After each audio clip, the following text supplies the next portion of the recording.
In the early days, they made everything metal that was in the house. They would make the nails that you built the house with, and they would make the hammer that you pounded those nails in with. So they were a vital part of any village.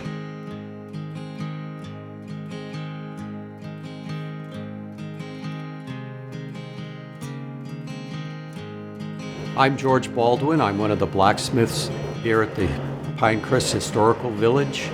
This is an actual working blacksmith shop. We make things here on a routine basis. It is a shop where you can come and actually see things made, participate in making things. We do classes and instruction in blacksmithing here at the Historical Village. This is an important place also in that we support the village itself by what we do. We like to expand the concepts that people have in real history to enable them to understand history as it really happened